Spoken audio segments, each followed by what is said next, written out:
Hello, I'm Rob Thomas with Club and Resort Business, and welcome to another episode of Club and Resort Talks podcast. Today's episode is sponsored by KE Camps. KE Camps provides the highest quality in children's summer camps for country clubs. The unique setup of KE Camps offers children opportunities to experience a variety of dynamic and innovative programs, all customized to a particular needs of the club. KE Camps is dedicated to creating a family-friendly and inclusive atmosphere at each of its partner clubs. They strongly believe this is accomplished by providing a joyful camp experience for each and every camper. Learn more at kecamps.com. Now that we cleared that, let's introduce you to Phil Keren, our senior editor. Phil, how's it going? I'm doing well, Rob. How are you? Terrific. No complaints at all. What do you see Good. in the news these days? Well, I'm seeing a lot of things actually, and I wasn't when I picked out the stories today, I wasn't really setting out for this, but I ended up with the theme of big projects, big, master plan kind of stuff. So we'll go through those today, and that's kind of where it ended up going with this week's batch of stories. Down in Georgia, the Ford Field and River Club has started it's in Richmond Hill, Georgia. They've started a $22.5 million amenity update. It's going to focus on expanding amenities such as the clubhouse, lake dive grill, sports barn, golf practice facility. At the golf practice facility, they're expanding the driving range and short game practice areas.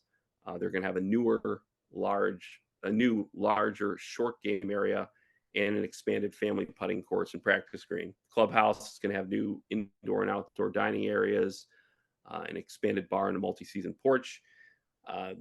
Lake dive grill, they're going to expand the existing look and feel of it while introducing some modern amenities. They're going to have an open kitchen, multi-use beverage center, all kinds of great stuff. And I guess all this news, Rob, with this project follows the fact that the club had announced back-to-back years of record sales. And so doing well there. And then I guess they have a building on site that's listed on the National Register of Historic Places, which I thought was interesting to note too.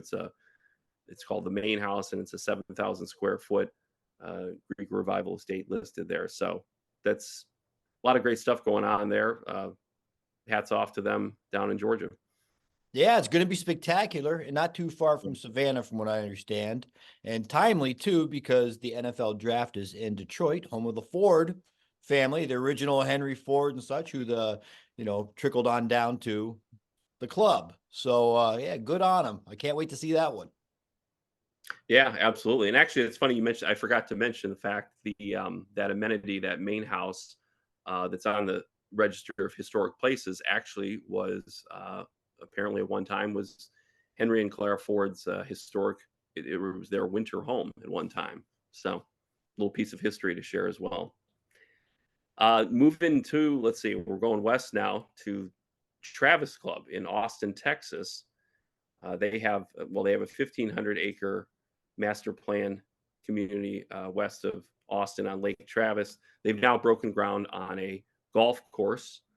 They had a kind of groundbreaking ceremony with the Lake Travis Chamber of Commerce this past week.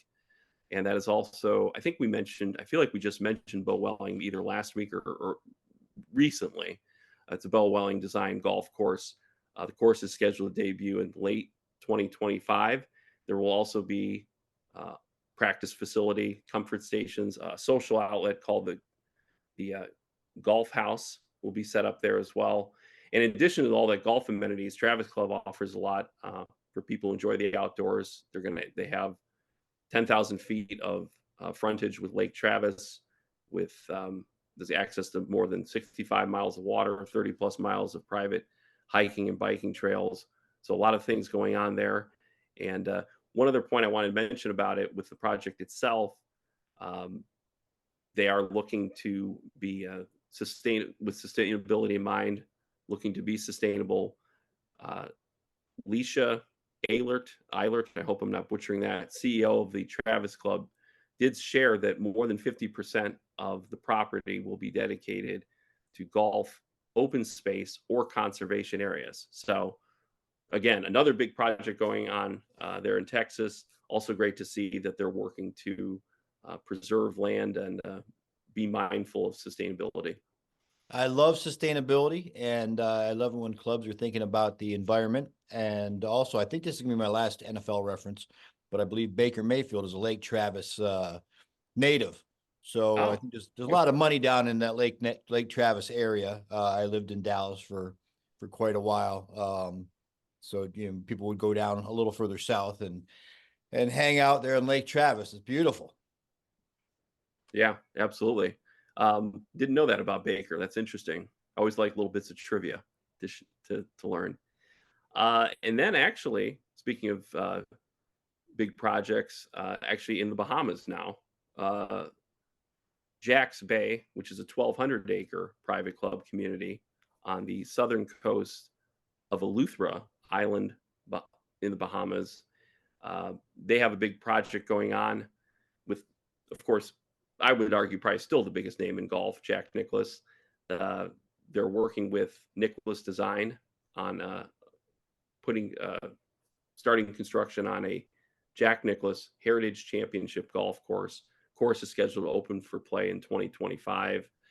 Also, in addition to that, uh, some of the seasons art, some of the architects that were mentored by Jack Nicklaus himself, they're doing phase one of Jack's Bay, which again, it's the private club community scheduled for completion in late 2024.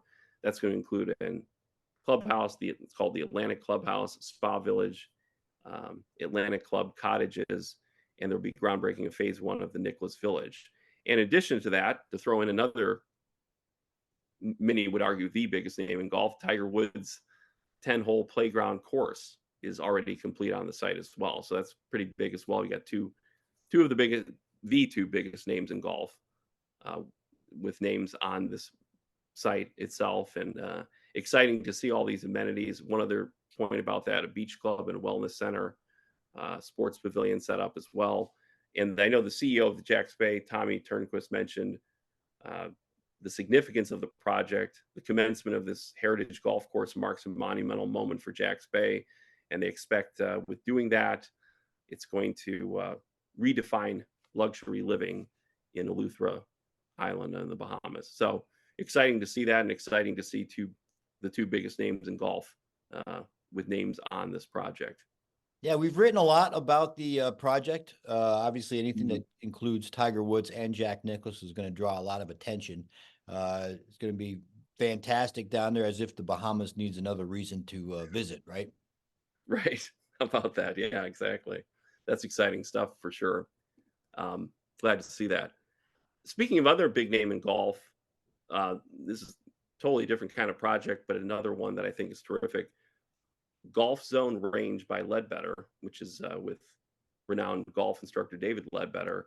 They've actually opened their second site. There was a site they opened in New Jersey a couple years ago, and now they this recently had a grand opening for a project in Westbury, Long Island, New York. They've opened this site. Inside, they've got 18 simulators, putt view, interactive slope putting green, uh, also personal instruction from accredited instructors. I think it's great just because, again, as we live here in the North, you often have several months. We often have several months where we're not playing golf. These facilities have really almost everything you'd find on a golf course set up: private lessons offered, swing analysis, group classes. There's tournaments, there's leagues for people, special programs, summer camps for kids. So it looks like a great facility. And we've often talked, I know, Rob, about the entry points to golf. And, you know, to me, I think about this as far as like serious play versus fun play. I know in Top Golf and Pop Stroke or Big Shots, we're looking at a place where people are going there for fun. It's for leisure. It's for an evening out.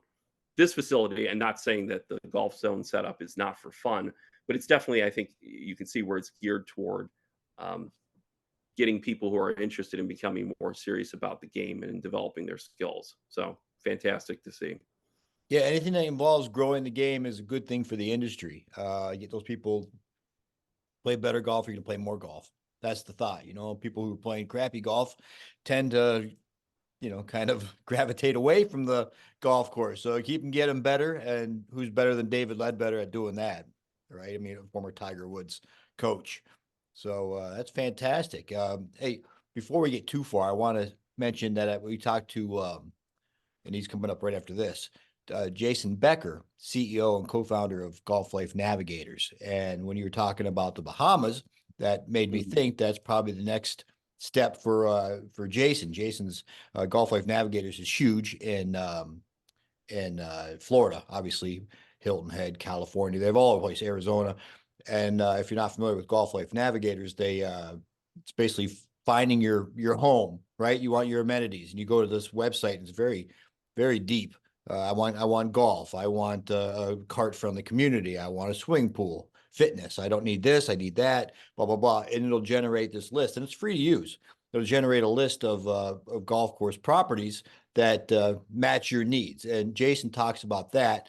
But also, what the trend is, the reason we talked to Jason was a lot of millennials are kind of moving into these. There was one of the biggest financial newspaper out there. I won't drop the name or anything, but they just did an article about millennials taking over these golf communities. It's not just for the snowbirds, the old people.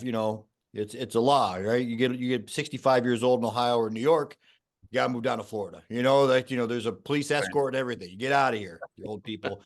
But no, it's the millennials now that are going down there and spending their money. And Jason's talking about that kind of the data that he's seeing and what they're looking for and what the clubs are doing to meet the needs of these millennials and everybody. So stick around for Jason Becker. He's coming right up, and I had a fantastic conversation. Looking forward to sharing it with you guys. Hello, and welcome back to the Club and Resort Talks podcast. I'm joined by Jason Becker, CEO and co-founder of Golf Life Navigators. Jason, welcome to the show. Thanks for having me, Rob. Appreciate it. Jason, before we start, can you please give us an elevator pitch? Tell us a little bit about Golf Life Navigators, how you began, and so on. Sure. So basically, I'm a PGA golf professional by trade, been one for almost 20 years now. And probably the mid, like 2013, 14, I started questioning how people from the North were trying to find a club community to join in the South, in Florida. I was a club pro in Naples and Boca Raton and those areas, and always had groups of people that hated being there at these clubs and thought, why'd you buy here? Why'd you buy $1 million house and $100,000 membership if you didn't know what you're getting? And as it turns out, everybody said the same thing. My friends told me I'd love it. We moved here. Now my spouse isn't happy and we're stuck and we need to get out. And this wasn't the right community for us. And so I just thought, what an archaic process for such a major financial decision. And there's 170 some clubs in Palm Beach. How could anyone go and visit them all? And so one thing led to another. And I just thought, well, I wonder if we could build an online environment where, like, it's similar to a dating website where user A is the clubs, they put in what they have to offer. User B is the consumer, they put in what they're looking for, and then matches can occur.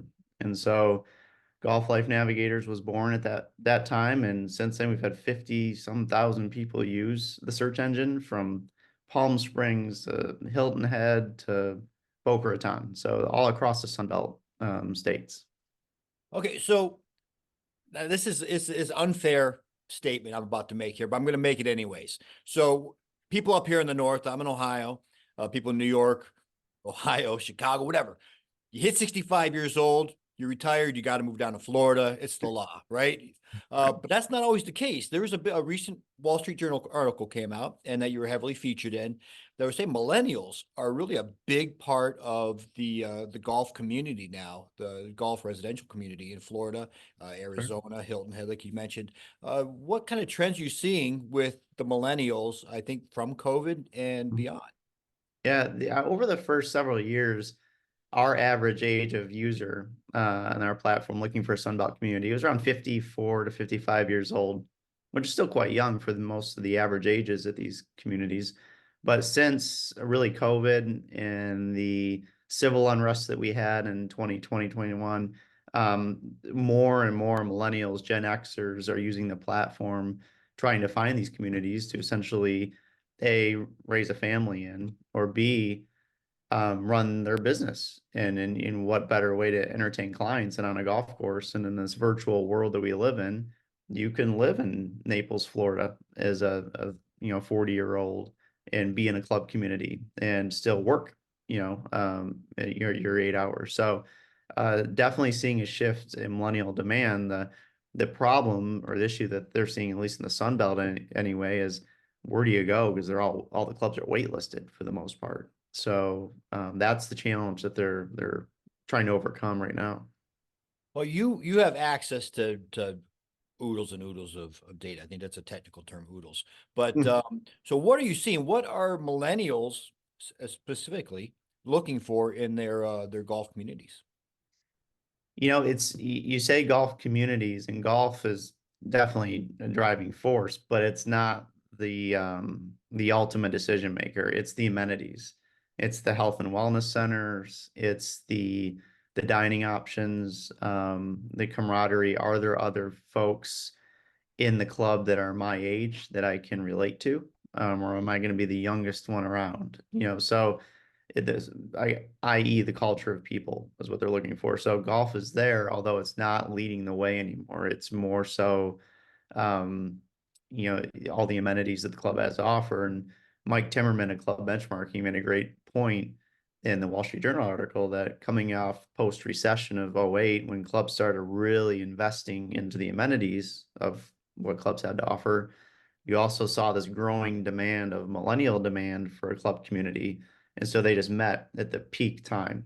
You have clubs investing heavily into the amenities and millennials looking for that type of atmosphere. So it was the perfect scenario.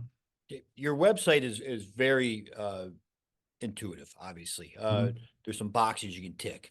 So I want golf. I want a pool. I want a fitness facility. What kind of amenities are you seeing that clubs are offering now and that you're putting on your website that these people can look for, whether they're millennials or Sure. someone a little bit older like me, Gen X kind of guy. But what kind of amenities are these clubs offering? Sure. What we're seeing is the transition into like resort style pool with food and beverage service, things that I never once really, clubs really had. Those are the types of things that people want, whether they're millennials or even younger members. The healthy dining menus, social groups, boot camps, yoga, all of these social activities that they can take part in at the club. Uh, Private golf courts, I'm sorry, private golf carts on the golf course is obviously a big demand. Now, you and I both know that a lot of clubs don't allow that because that's a big revenue generator for them to keep afloat. So there's a lot of demand for specific things, and clubs are doing the best that they can to keep up with that if it makes sense. Yeah. What kind of a budget constraints are you seeing right now? I mean, I would love to buy a $3.5 million house on a golf course, but maybe I've got $1 million to spend. Are you seeing below that $1 million mark? Are you helping people above the $5 million mark? What's your website bringing? It really varies. The average budget across the Sun Belt is roughly 750K for a golf home, $12,000 a year in dues to be a full golf member. So in most clubs, that's where they are. That's where they align. Now you have the higher end properties with the $3 million homes and $200,000 memberships that are still being sought after to a large degree, but most of those clubs are on wait lists. And so for a millennial or a Gen Xer, that's okay. I can wait 3 years. I'll just buy a turnkey condo so I have a place to go in the wintertime to get, escape Cleveland, and wait it out. But for someone who's 57 years old that is ready to play golf now, I don't want to wait. I've worked my whole life for this. And now you're telling me no, I can't. I'll pay you a premium and to get in, and I still can't. So it's interesting. And you have that, and you have tee time compaction issues at a lot of these clubs where people are just playing more golf and attrition rates are going down. Normally the average club attrition rate per year is 8 to 10%. Today it's 4%. So you have less members leaving, more tee time compaction, higher prices. It's the perfect storm, if you will. So, with golf as its highest popularity as it is, still lies a lot of issues that we have to overcome in the industry. Yeah, there's too many golfers for the golf courses, which is a great problem to have for the communities, right? Yeah, developers can't move fast enough on creating more communities. Yeah, AI can't help a golf course all of a sudden pop up, I suppose. Correct. Yeah. So you've been doing this for years now. You and I were connected well before COVID. Obviously, the COVID boom has brought a lot of these problems on. What are you seeing, like, from the club angle? What are clubs now offering today that maybe they didn't offer 5 years ago? I think it's more of focus and branding on the amenities.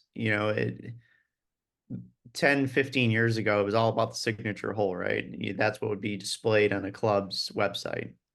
Now it's dining rooms full of people laughing and entertaining.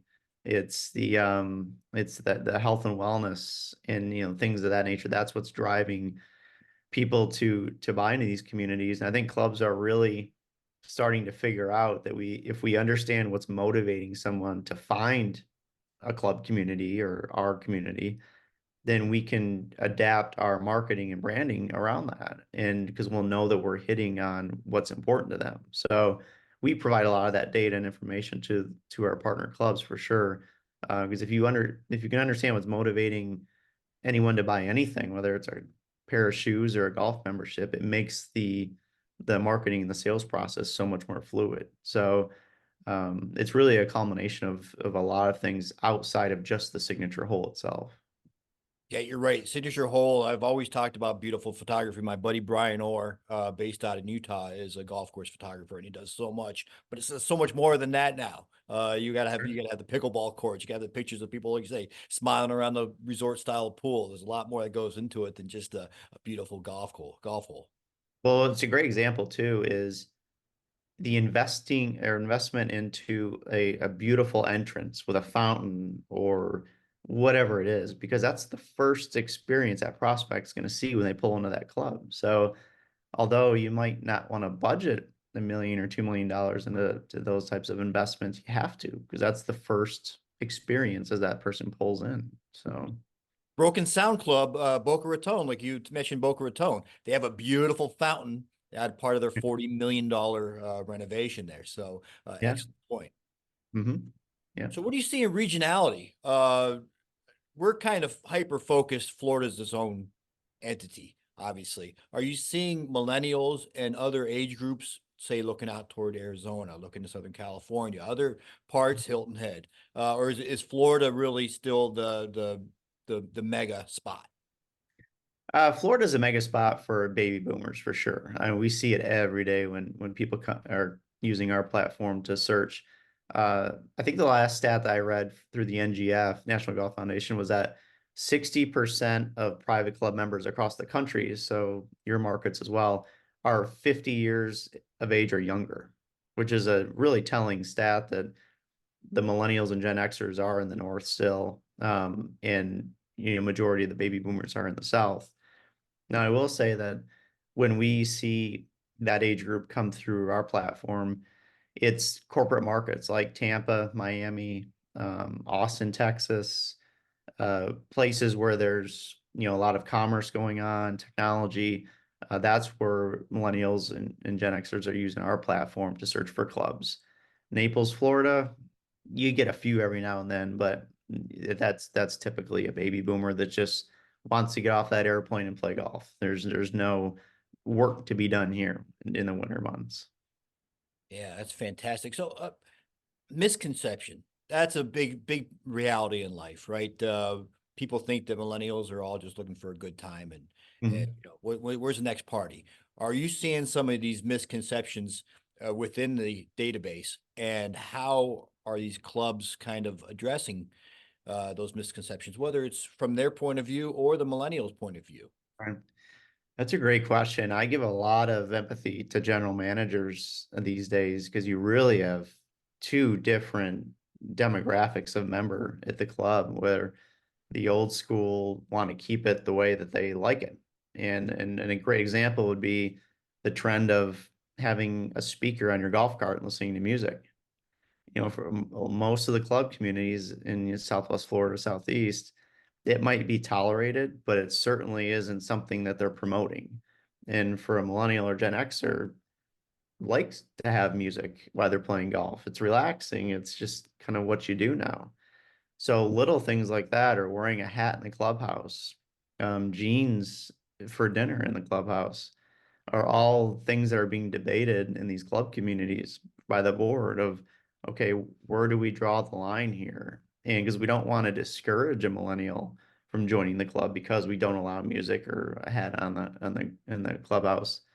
But at the same time, we have 80% of our members want to keep it how it is. So it's very, very difficult. We try to provide as much data as possible so clubs can say, okay, if the future private club member, a millennial, are asking for these things, let's slowly adopting them into our culture or being a little bit more lax than maybe we were in the past. Otherwise, they're not going to join here.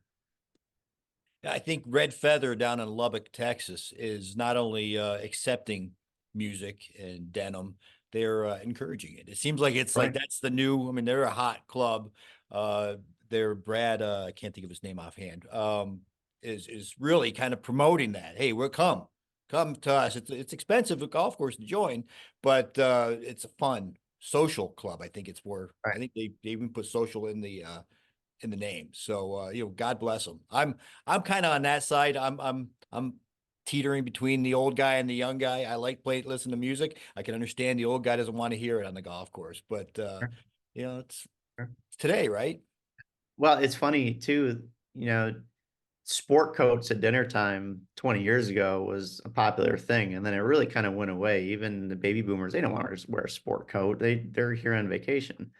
But we're seeing demand or requests from millennials saying, I kind of like that idea of wearing a sport coat to dinner because then I can bring, clients and whatnot. So that's starting to make that formal dining kind of making a trend back into club culture. So there's things that I think millennials will bring to the table that are going to be great for the club atmosphere in socialization and utilizing of the F&B services at the club.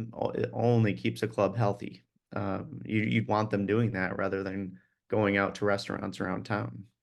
Yeah, talk about it. It's your home away from home. They want you to be there, right? I mean, getting Mhm. meals there more than once a uh, a month or whatever. Oh Like yeah. Yeah. I got to hit my club minimum, my F&B minimum, right? So, but get out there once a week. Get out there and a rotating menu. I know chefs are talking about that and everything from chicken fingers to filet mignon and Yeah. escargot, right? Yeah. Yeah. You don't have to have a ritzy top chef. You just have to have, great food, and it can be casual food. So it's, I think that there's all those topics are being definitely discussed in the boardrooms of, okay, how do we again cater to everybody that's here at the club, all members. So, Jason, I'll get you out on this one. I want you to grab your crystal ball. I want you to look into the future, 5 years down the road, 10 years down the road. What do you, coming from all these, again, all the data you have, what kind of do you expect to see 5, 10 years down the road as far as clubs and the people that are looking for clubs? Right. Um, I definitely see, music on the golf course, shirts untucked, that trend continuing to gain strength. I think that it will just our expectations of a typical club culture will start to shift. I see more female involvement, 100%. I see more, I guess, focus on the real estate purchase in a club as opposed to, okay, we're looking for a membership at a club first. I think it's going to come down to we need to find the right home and amenities first. And if it's got golf, that's great.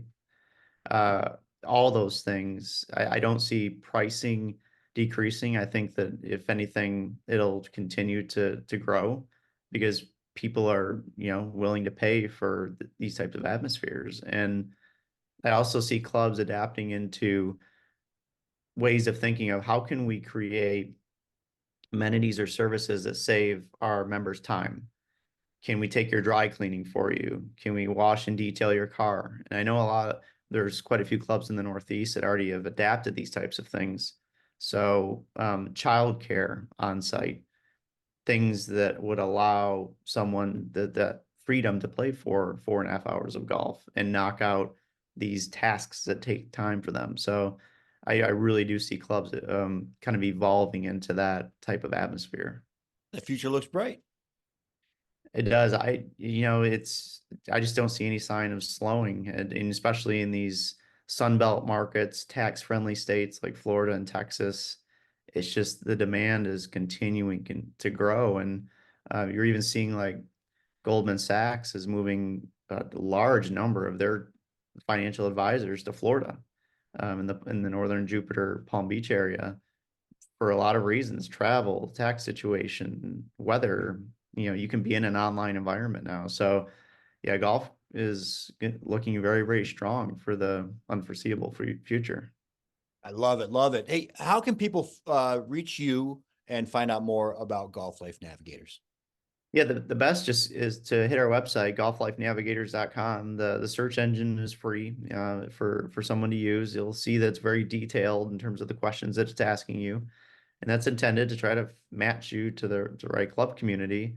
And then we've got a whole golf home section because most people are looking for real estate as well, where we can show you different homes there for sale, or connect you with what we call a golf certified real estate agent who knows both worlds, knows what clubs are on wait lists, what those look like, and what the real estate's doing in those communities. So feel free to take advantage of it, because it's a really a great resource to make one of the biggest financial decisions you'll ever make in your lifetimes.